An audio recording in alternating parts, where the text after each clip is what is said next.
Zoro será um personagem-chave para desvendarmos grandes segredos do universo de One Piece. Sua conexão com um certo elemento pode ser o caminho para o espadachim aprender o lendário Kamusari, e seu Ashura pode ter uma representação ainda mais forte.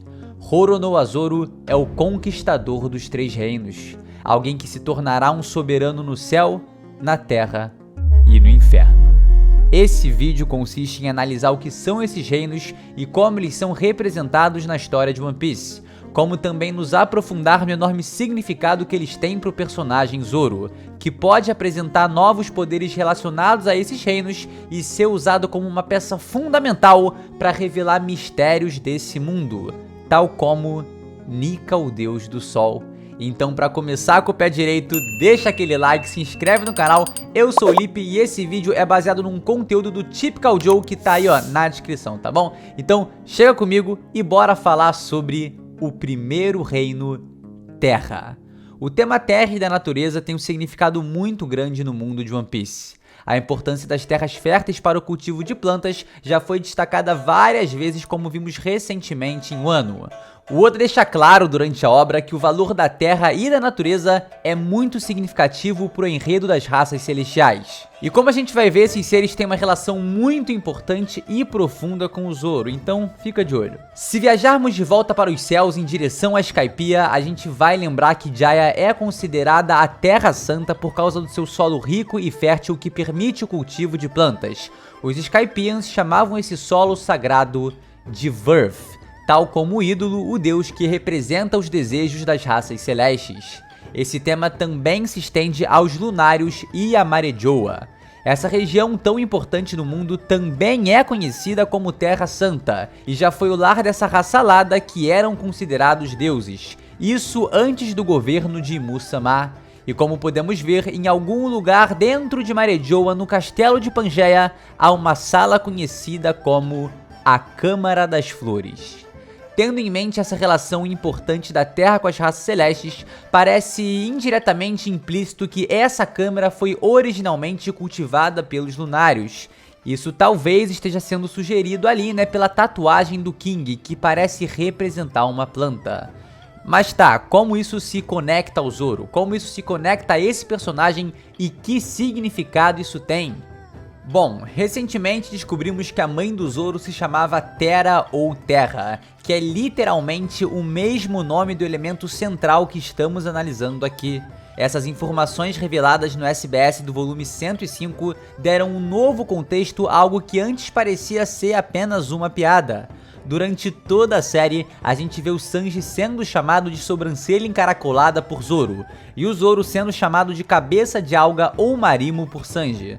Só que a gente já viu que essa sobrancelha do Sanji tem muita importância para o personagem e carrega muito significado, como o próprio Oda também mencionou no SBS do volume 105. E bom, cabeça de alga é um apelido bem adequado para quem é filho de uma mulher chamada Terra. O mais importante nessa etapa do vídeo, tá, é a gente ter em mente que o Zoro tem uma relação muito direta com esse elemento, né, a Terra, devido ao nome de sua mãe, assim como também, ó, as raças celestes. Agora precisamos considerar e entender os outros reinos. Segundo reino, o céu. O conceito de céu aparece durante toda a história de One Piece, mais proeminente, é claro, através de Skypiea e Marejoa. Skypiea é literalmente conhecida como céu e os chapéus de palha viajam através do portão do céu para chegar lá.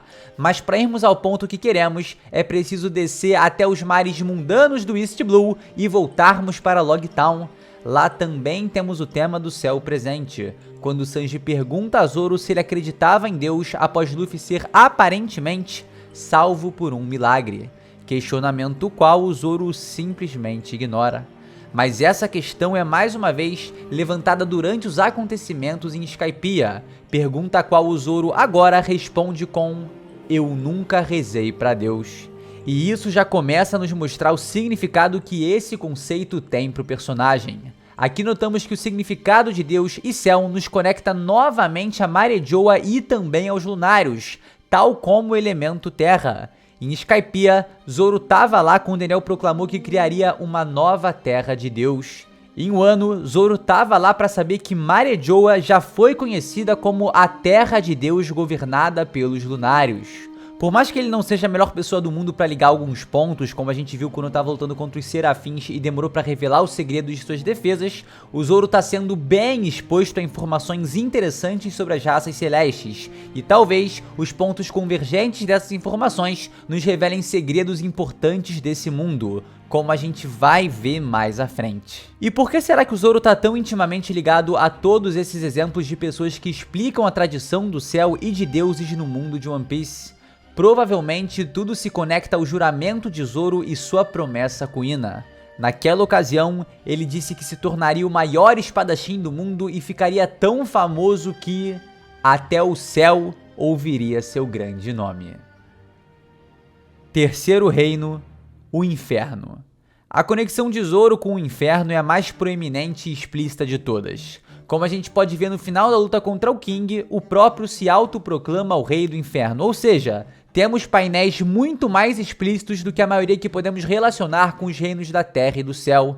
E aqui a gente vai ter uma conexão muito interessante com uma nova habilidade que ele pode desenvolver, assim como com seu Ashura. Como vemos no decorrer da obra, o personagem de Zoro sempre teve uma relação muito próxima com a morte.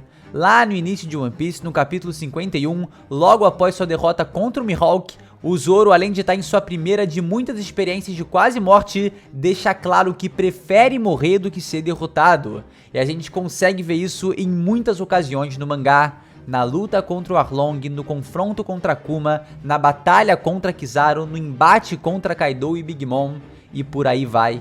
E essa determinação infernal é mostrada continuamente ao longo da história. Como a gente pôde ver, diversas ocasiões o Zoro tá muito perto da morte, mas se recusa a perder. O exemplo mais expressivo disso é o momento icônico onde o vemos absorver todo o sofrimento de seu capitão em Thriller Bark e proferir as seguintes palavras: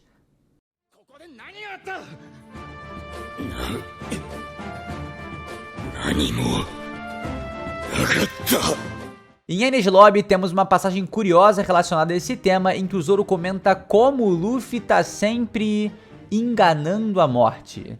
E depois de seu despertar, em que ao se deparar com seu fim Luffy acende como Joy Boy, as palavras de Zoro parecem mais assertivas que nunca. E falando sobre driblar a morte, o Zoro, apesar de parecer com o Cristiano Ronaldo, é tipo o Ronaldinho Gaúcho nesse sentido, e parece ser o mais habilidoso nisso. O cara tá sempre driblando, sempre enganando a morte. Em Wano, temos o espadachim num momento muito peculiar que até hoje permanece um mistério. Zoro tá frente a frente com a própria morte. Muitos especulam que essa possa ser a personificação do dano dobrado, o espírito maligno de sua nova espada, ou até mesmo uma alucinação devido à dor imensa sentida por ele. Mas quando você considera tudo que já mencionamos durante o vídeo, essa aparição parece muito mais significativa. O homem tem uma ligação profunda com o submundo.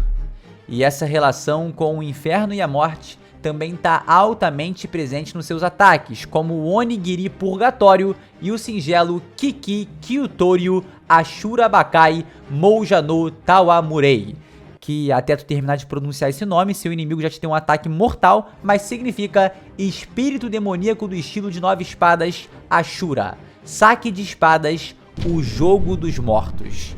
Então, como a gente pode ver, alguns dos ataques mais poderosos do Zoro têm esse tema altamente relacionado a demônios, morte e inferno. E isso me fez pensar, como um espadachim extremamente habilidoso e que se tornará o melhor do mundo, será que o Zoro pode aprender o Kamusari?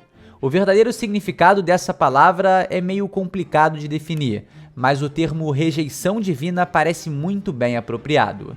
E por que alguém tão relacionado ao inferno como o espadachim, que claramente rejeita a Deus como deixou evidente em Skypiea, não poderia desenvolver essa habilidade? Aqui a gente tem duas interpretações possíveis. Uma é que o Roger, como um D, desenvolveu essa técnica como uma forma de expressar que ele é de fato um inimigo natural dos deuses, ou seja, que ele rejeita eles, e por isso o termo rejeição divina. Se for algo realmente nesse sentido, casa muito bem com o Zoro. Não que ele seja um D, tá? Pelo amor de Deus, mas sim o fato do Zoro rejeitar Deus, rejeitar deuses. E outra interpretação aqui é que rejeição divina é uma maneira de segregar você e seu adversário, de mostrar a distância enorme entre vocês dois. É como se quem usasse esse golpe se colocasse no altíssimo patamar, a ponto de, como um deus, né, meio que se autoproclamando ali Deus, fazer uma rejeição divina contra um mero humano.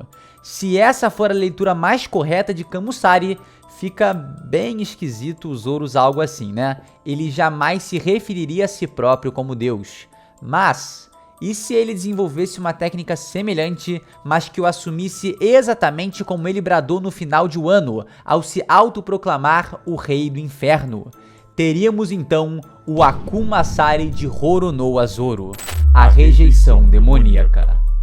Por último, continuando suas relações com o inferno, temos que falar de sua mais nova espada, a Ema, literalmente nomeada em homenagem ao senhor do submundo no budismo, Emadayo. E é exatamente por isso que o Zoro diz que vai se tornar o Rei do Inferno. Então o que tudo isso significa para o personagem? A primeira coisa que chama a atenção é que o Zoro é sempre quem tá focado quando aprendemos novas tradições sobre as raças celestes. Olha a maneira como ele olha para o Gunfall enquanto temos essa informação sobre Vurf sendo apresentada. É por meio dessas informações, que sempre contam com a presença de Zoro, que temos os temas Terra, Céu e Inferno sendo mais aprofundados. Será que uma representação ainda mais forte do próprio Ashura é que cada uma das 3 imagens de Zoro poderia representar uma faceta conquistadora de cada reino? Céu, Terra e Inferno?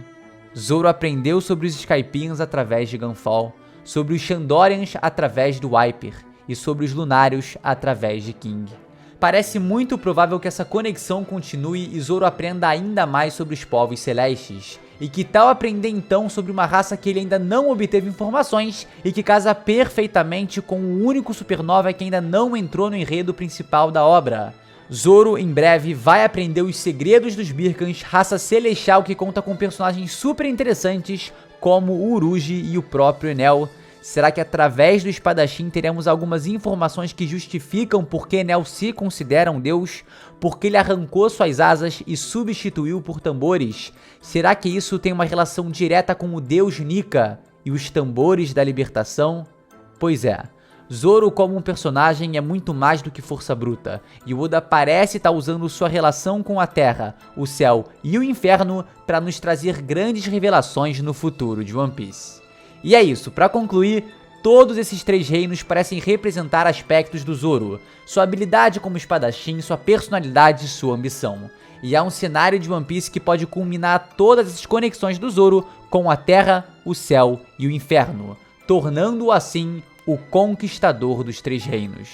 Essa é a Câmara das Flores, que reúne todos os elementos e poderá ser o local da última batalha de Zoro pelo título de melhor espadachim do mundo. A tradição de Vurf poderá ser concluída. O céu ouvirá seu nome e ele mais uma vez vencerá a morte. Se a gente parar pra pensar, que personagem melhor pra desvendar informações perdidas nesse mundo, se não um grande perdido. Esse foi o vídeo, tá? Espero que você aí tenha gostado. Não esquece de deixar aquele like, se inscrever no canal e, claro, mano, muitíssimo importante, o prêmio iBest. Pra quem não sabe, esse é o maior prêmio brasileiro no que diz respeito à produção de conteúdo digital. Então, uma honra gigantesca pra gente. Foi a própria academia deles que selecionou a gente pra participar. Então, assim, cara, já tá sendo uma vitória estar envolvido nisso tudo. A gente tava em 10º de maneira orgânica, a gente começou a divulgar e agora tá em 2º. Então, gente, não deixa de continuar votando. O voto é diário, pode votar todo dia. Coloca aí na sua agenda, mano. Dá uma anotadinha aí e fala, pô, botar aqui um alerta. Votar no Chapéu de Palha. E aí vai votando. Vamos mostrar a expressão de One Piece nesse país. Vamos me agradar também, eu vou ficar muito feliz de verdade. Enfim, cara, já tá sendo muito bacana. Eu fiz esse tutorial aí pra ajudar a votar quem não sabe, tá? E tá no primeiro link da descrição. Clicou no link, chegou nessa tela, scrolla um pouquinho pra baixo, relaxado, e encontrou chapéus de palha, mano. Clica no coraçãozinho e pimba, mano, tá votado. Então é isso, mais uma vez, muito obrigado por me acompanhar até aqui. Muito obrigado também por votar na gente no iBest, tô muito contente com isso. E vamos pra cima, pô. Vamos pra cima e a gente se vê sem sombra de dúvidas exatamente num próximo vídeo. É isso, galera. Valeu!